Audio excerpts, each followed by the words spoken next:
नमस्कार दोस्तों, मेरा नाम है सोनू कुमार अल्फर और मैं दुनिया में सबसे लंबे समय तक शीर्षासन लगाया हूँ। दुर्भाग्य यह है कि इसको कोई नहीं जानता है, पर आप देखना चाहते हैं तो यहीं पे स्क्रीन पे आपको लास्ट में वीडियो आएगा, आप क्लिक करके देख सकते हैं और मुझे अपना अनुभव शेयर कर सकते हैं।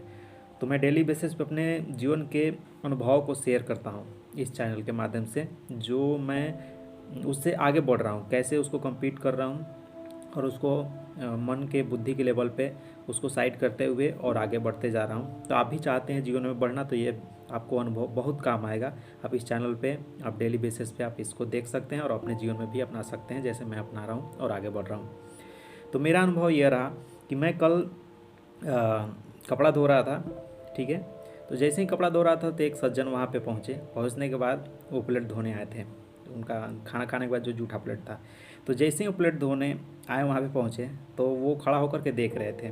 तो मैंने कुछ समय इंतज़ार किया, उसके बाद फिर उनको बोला कि आप धो लीजिए।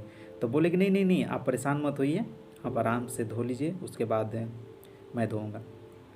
तो फिर मैंने पूछा कि ऐसा क्यों? तो नहीं नहीं, आप धो लीजिए, आपको क्यों मैं परेशान करूँ। मैं कि इसमें परेशान होने की क्या बात है, मुझे तो वक्त लगेगा। तो उन्होंने बोला कि नहीं, ऐसा बात नहीं है, बात ये है कि अगर दूसरा कोई होता तो मैं उस चीज़ को हटा देता। तो क्यों?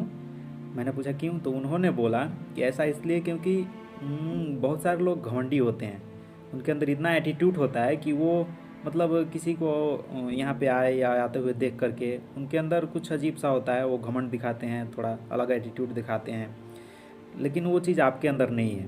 तो इसलिए अगर दूसरा कोई होता तो मैं बाल्टी हटा देता और खुद प्लेट धो लेता।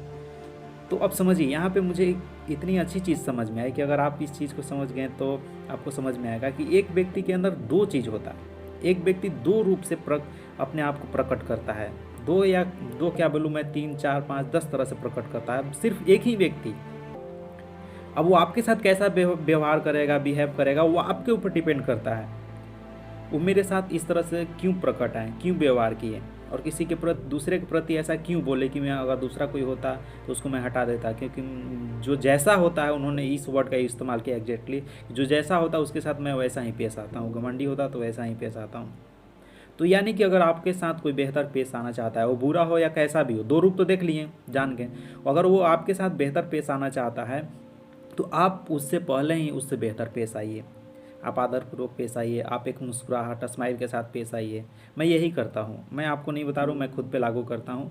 क्योंकि मैं जब भी बताऊँगा ऐसे तो ज्ञान वाली बात हो जाएगी, क्योंकि मेरा कोई अभी बड़ा स्टेटस नहीं है, लेकिन हो जाएगी तो फिर तो समझेंगे लोग। पर मैं खुद पे लागू करता हूँ। मैं किसी से फर्स्ट टाइम मिलता हूँ या कभी भी, वो कैसा है मुझसे उससे कोई मतलब नहीं है, क्योंकि मैं समझ गया फिर भी एक बात कि हर आदमी के अंदर 1 2 3 4 रूप होते हैं। वो आपके साथ वैसा ही प्रकट आएगा जैसा आप हैं।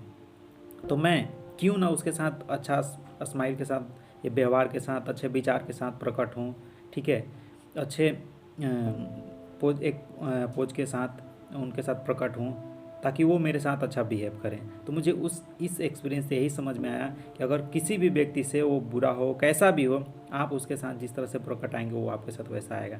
तो मैं आज से एक और निर्णय लेता हूँ कि मैं वो कोई भी इंसान कैसा भी हो, मेरी तरफ से जो मैं हूँ वो प्रकट करूँगा। वो कैसा है उससे मुझे कोई फ़र्क नहीं पड़ता, जहाँ तक बनेगा मैं अपने वास्तविक रूप से उसके सामने प्रकट आऊँगा, एक मुस्कुराहट के साथ, एक अच्छे विचार के साथ। फिर वो मेरे साथ भी वैसा बिहेव करेगा अगर मैं अपनी वास्तविक रूप में उसके साथ आऊँगा तो चलिए, इस एक्सपीरियंस से मुझे यही सीखने को मिला। आपको इससे क्या सीखने को मिला? आप इस एक्सपीरियंस को कैसे देखते हैं? क्योंकि कहीं ना कहीं मैं समझता हूँ कि ये जो है ना, ट्रैप बोलते हैं जिसको, वो आपको मतलब फंसाने वाली चीज़ है। अगर इस ट्रैप में आप फंसते गए, किसी के साथ एटीट्यूड के साथ आते हैं, पूरा कड़ दिखाते हैं, आप किसी तरह घमंड दिखाते हैं, तो इससे होता क्या है कि हम लोग इस ट्रैप में फंस जाते हैं। हमारी पूरी सोच उसी दिशा में काम करना शुरू कर देता है, उसी दिशा में सोचने लगता है। वो आदमी ऐसा है, उसका व्यवहार ऐसा है, वो ऐसा वैसा, दुनिया भर की चीज़ें हम लोग सोचने लगते हैं। यानी कि ये जो हमारा माइंड है सिर्फ उसी पे सोचना शुरू कर देता है। तो हम इस ट्रैप में नहीं फंसना चाहते हैं, इसीलिए मैं किसी की बातों को ज़्यादा सीरियसली नहीं लेता, दिल पे नहीं लेता। कोई ऐसा बोल दे वैसा, सारी चीज़ों को भूलते जाता हूँ और जो सीखने योग्य है उसमें से मैं निचोड़ करके अपने जीवन में लागू कर देता हूँ। तो वही चीज़ हमको सीखने को आया कि एक आदमी के अंदर कई रूप है, हम उसके साथ जैसा बर्ताव करेंगे वो आगे चल करके उसी रूप में प्रकट मेरे सामने आएगा। तो आप चाहते हैं किसी के सामने बेहतर प्रकट होना, तो अपने आप को पहले बेहतर प्रकट कीजिए, वो आपके साथ बेहतर होगा। वो कैसा भी है कोई मतलब नहीं है। तो यही आज का एक्सपीरियंस रहा। आप इससे क्या सीखें अपने अनुभव के आधार पर कमेंट कीजिए, ताकि मुझे और चीज़ें समझ में आए। दिल से धन्यवाद। अगर आप लास्ट तक वीडियो देखें तो आपको वर्ल्ड रिकॉर्ड का ही वीडियो आएगा, आप क्लिक करके देख लीजिए और अपना राय प्रकट कीजिए, ताकि मैं न्यू वर्ल्ड रिकॉर्ड बहुत जल्द आपके सामने प्रकट कर सकूं। धन्यवाद।